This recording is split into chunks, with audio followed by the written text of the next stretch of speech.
नमस्कार विद्यार्थियों।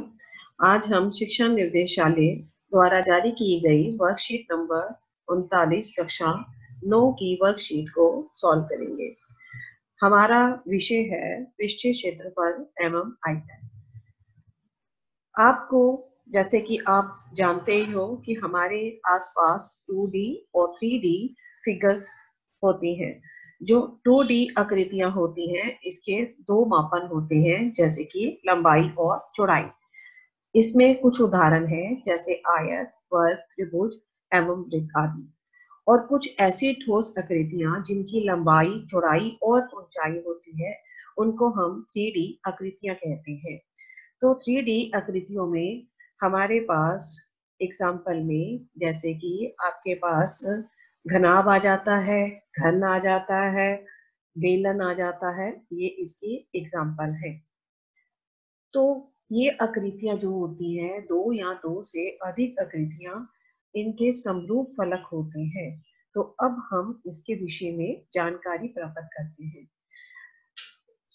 जैसे कि आप जानते ही हैं, एक टूथपेस्ट के खाली डब्बे के सभी फलकों के आकार को ध्यान से आप देखिए, तो सभी फलकों के फलक जो है वो आयताकार है। वहां सम्मुख फलक सर्वांग सम है। ऐसी आकृति को हम घनाभ कहते हैं। ये देखिए, ये हमारे पास टूथपेस्ट का एक खाली डिब्बा है। तो इस तरह की घनाभ की एग्जाम्पल्स में आपने अपने दैनिक जीवन में भी कुछ एग्जाम्पल्स देखी होंगी, जैसे कि जूतों का डब्बा, किताब, ये हमारे पास घनाभ की एग्जाम्पल है।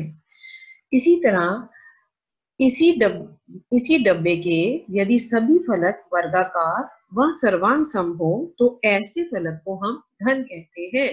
ये देखिए, ये घन है। तो घन की एग्जाम्पल में, घर में आप लूडो खेलते हो तो लूडो का पासा हो गया। बर्फ का घन, जो बर्फ आप खाते हो, ट्रे में जमी होती बर्फ होती है, खाते हो ना, तो वो जो है वो बर्फ का जो टुकड़ा है वो इस घन की एक एग्जाम्पल है। पाउडर के अगर आप डब्बे को देखोगे तो इसका एक वक्र पृष्ठ है और दो वृत्ताकार फलक हैं, जो कि सर्वांग सम है। ऐसी आकृति को हम बेलन कहते हैं। देखिए, ये आपके पास बेलन है, इसके ऊपर का और नीचे का जो पृष्ठ है वो वक्र है। ठीक है।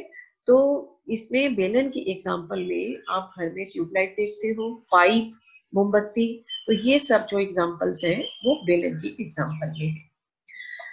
अब आप देखिए, कुछ एक आकृतियां इस तरह की होती हैं कि ऊपर से वो वक्री होती है और उसका फलक जो होता है वो समतल होता है। ठीक है। तो ऐसी आकृति को हम शंकु कहते हैं। जैसे कि आप जन्मदिन में जो टोपी पहनते हैं वो इसी की एक एग्जाम्पल है। तो हम इसमें इसकी एग्जाम्पल की शंकु की एग्जाम्पल में ले सकते हैं कि जैसे कि आप आइसक्रीम खाते हो, कोन वाली आइसक्रीम है तो आइसक्रीम का कोन हो गया, तेल डालने वाली कीप हो गई। तो ये जो एग्जाम्पल है ये हमारे पास शंकु की एग्जाम्पल है।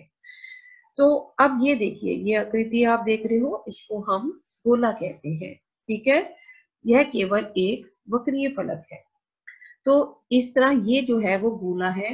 यह गेंद जैसी दिखाई देने वाली आकृति होती है। तो गोला की एग्जाम्पल में आप ले सकते हो फुटबॉल, क्रिकेट बॉल। ठीक है, ये गोल फिगर होती है, तो इसलिए हम इसे गोला कहते हैं। यदि हम किसी गोले को दो भाग में काटते हैं, यहाँ से अगर हमने काट दिया तो दो भाग में काट दिया, तो इसको हम अर्धगोला कहते हैं।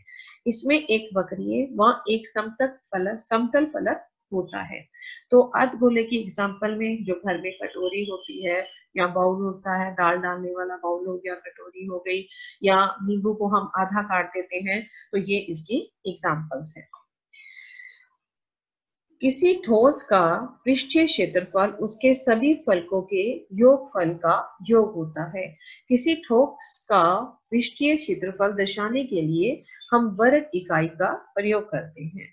किसी त्रिविमीय वस्तु द्वारा घेरी हुई जगह उसको आयतन कहते हैं। किसी ठोस का आयतन दर्शाने के लिए हम घन इकाई का उपयोग करते हैं। इस प्रकार हम कह सकते हैं कि किसी ठोस का आयतन मापने के लिए हम उसमें स्थित घन इकाइयों को गिनते हैं। तो आपको आयतन और क्षेत्रफल के विषय में पता लग गया। अब हम उचित मिलान करते हैं। अब हमें वस्तु का नाम और आकार का नाम दिया हुआ है, आपने इसको उचित मिलान करना है।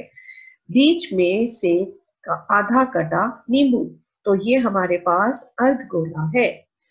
जूते का डब्बा, ये घनाभ है। फुटबॉल गोला है। लूडो खेलने का पासा घन है। ट्यूबलाइट, ये बेलन की आकृति है। आइसक्रीम शंकु है। आशा करती हूँ आपको ये समझ आ गया होगा। धन्यवाद।